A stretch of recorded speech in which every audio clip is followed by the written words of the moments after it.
we're doing now Shabbos' Shir, which is on Daf Ayin Aleph Amud Beis V'hinei al hamshachas kol hatayag minikeches v'chayes. We're in the middle of a moshel. The moshel is the neshama, and there's a few things you have to know about the neshama. Number one, it goes into the brain. The brain then distributes it to the whole body. V'haraya, the brain feels the whole body, controls the whole body, integrates the whole body. So on. Number two, a neshama in Gan Eden is pashut. You don't find divisions of a neshama. There's no makam. There's no gvul. And as a result, there is no real concept of details in the neshama. It's one. On the other hand, you cannot say that the division of parts in the neshama is only mitzad haguf. As if to say, the neshama is a battery. You know, it's like one size fits all. The electricity of the right hand is the same as the electricity of the left hand, the same as the electricity of the right foot, same as the electricity of the left foot. You cannot say that. You have to say that in the neshama, the way it is in Gan Eden, it's koyach ruchni echad pashut.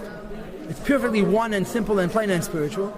But there's tayag minikeches v'chayes kulos bava koyach. There's a koyach, there's a possibility for tayag, for the ramach, everything which is agil. So the neshama is plain, but the plainness is that the details are covered over.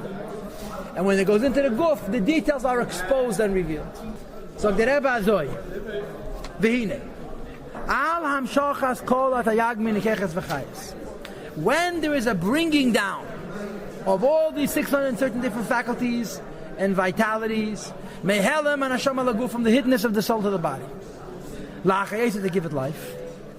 Aleha, under those conditions. In other words, the neshama in Gan Eden is one. When the neshama in Gan Eden is one, there's no brain. You know what? There's no brain, there's no divisions whatsoever. It's all the same. When the neshama comes into the guf, aleha amru, in such a case, it's written, or regarding this, it's important to understand she'ikir mashkeina v'hashra'asa shel hamshachazu, the ikir resting place and the manifestation of this bringing down of an neshama into guf. Okay, v'gilu izeh, and this revelation, hu kulay b'meichan shabarash, is entirely in the brains that are in the head. Now, boys, there are a few words here: mashkeina, hashra'asa, and gilui. I don't know what these three words mean. I certainly don't know what the word gilui means, because the whole point over here is that the neshama is coming into the brain in an unchanged way. If it's unchanged, it's not gilui, it's hashra. But if you can figure out what's mashkena, what's hashra, and what's gilui, you'll be, and you'll know what you're talking about, you'll be beseder. But the bottom line is the neshama enters the brain first. And consequently, there is the mind and the physical brain which receives first, the energy and life, which is necessary for the brain, according to its temperament and mixture, in its character, which is the three intellectual faculties, chachma, bina, das, right side, left side, and back of the brain,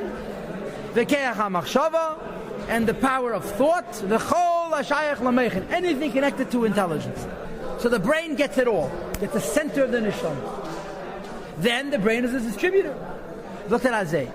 It's not only this, there's another factor also.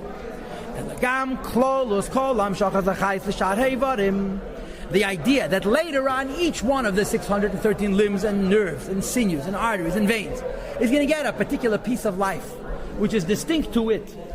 That even though when the neshama was in Gan Eden, it was when it comes into the guf, we say that in the body it's revealed that the neshama already has you put the neshama of a person into an animal, it doesn't function well because it's tailored for a human guf. So though the neshama in Gan Eden is one, and the place where this unity manifests first is in the brain, even after it splits up into 613 parts to go into each particular limb, the brain encompasses, has a cloud for all the 613 parts, which have now manifest in the different parts of the body. Moreover, where all the chayas, which comes down the sha'arei varim to all the limbs, is in a state of klalos, is in a state of klal, gamken klal is also included, Umelubeshes. The translation of the word melubeshes means it's revealed. B'meichin sheberash, in the brain and the head.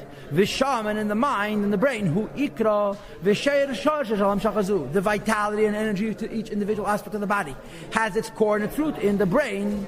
B'bechinas, in as much as concerned gilu ha'er v'achayas, revelation of light and life. And for the mystics in the room, light and life is saved mamali, makav pnimi. Shall call an neshama kula, or call an neshama iskum, all the souls. Misham is pashetes ha'ara, and it is from the brain that a little ray manifests lish'ar kol ha'evarim to the remaining limbs. Makabel, and each physical limb receives kol echad, each individual koyach v'chayis, energy and life, haroi loy, which is limited and fit for itself, kifi mizgei utchunase, according to its temperament, and according to its character, and according to its mix. Keach hariyah mezgala ba'ayin, the power of seeing is in the eye, v'keach hashmiya ba'oizen, and the power of hearing is in the ear, v'chuli, and so forth. So he's saying two things. First of all, the klal of the neshama is in the brain. Second of all, the klal of the pratim is in the brain. The ikir of the neshama is in the mind. And even the aspects of the neshama which relate to the whole body, the ikir of those aspects, your brain sees better than your eye does. Now, of course, your eye sees physically. Your brain is the keach hariyah. But it's only a ha'ara of the keach hariyah which goes from the brain to the actual physical eye. So the brain is a klal, and it's a klal of the pratim of the neshama as well. All of the faculties, all of the aspects of the neshama radiate from the brain as it is known. Because in the mind, hu ikir mishkan neshama kula is the primary place of the seat of the neshama as a whole. Bechinas giloy. Again, notice the word giloy. There's three words: giloy, mishkan, hashra. Tell me what they mean, because I don't know. Sheniglit shad, that's revealed there. Klolis achayis, the life as a whole in general. Hamispashat dimena, which comes from the neshama. And it is only that the individual faculties, shalkolos achayis, of the life as a whole, is then meidim umispashta misham, radiates and expands from the brain l'chalevri aguf, to the limbs of the body, kedimyin ha'eh, like for example light. Hamispashat umerim ha'shemesh, which expands and radiates from the sun, l'chedrech hadarim, to different rooms. Similarly, the neshama. But you see, you have to understand, when sunlight shines into different rooms, it's the same sunlight. The difference is only in the room. A bigger room and a nicer room, the sunlight brings out more beauty. An uglier room and a dirtier room and a smellier room, the sunlight brings out the ugliness and the filth and the stink. Because the sun is the same.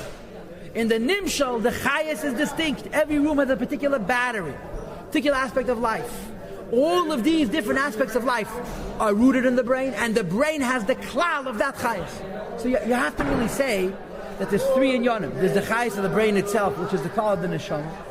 There's the chayas of all the evarim, which is an oifen of klal, which is in the brain. And you have a haram and pashetas mimena, which comes into the whole world. What's important to understand is that we're describing the neshama as having different levels. Bepratius, there's different neshamalach to each limb. And beklalos, the whole neshama manifests in the brain. Now you should know like this. The neshama has 5 madrigas: nefesh, ruach, neshama, chaya, and yechid. What's begili in the neshama is the nefesh, ruach, neshama. Chaya, yechid is makif, it's behelim. But it says in Chassidus that the chaya, yechid are also connected to the guf. V'haraya, one neshama cannot be in 2 gufas at the same time. If the chaya yechid is not in the guf, you could say that the chaya yechid that produces the ha'ara of naran, it goes into shalom be'ez guf, and it produces a different naran, it goes into shnei zalmas. Cannot be. Because although the chaya yechid, the makifim, are behelim and they're not be'ez galus, you can't use the word gilui. I'm not even sure you could use the word mashkena. You could maybe use the word hashra, emphasis on the word maybe, but it's still connected to the body. And the center for all of this is the moyach. What's going to be the nimshal? The nimshal is going to be just like a chayis alaki in the whole creation. But the idea of ashras hashchina connected to Torah and mitzvahs, the whole shchina, the whole getlachait also comes into this world. And the place where it rests is in the brain, and beklalos, the brain is the base of it, as we're going to explain later on.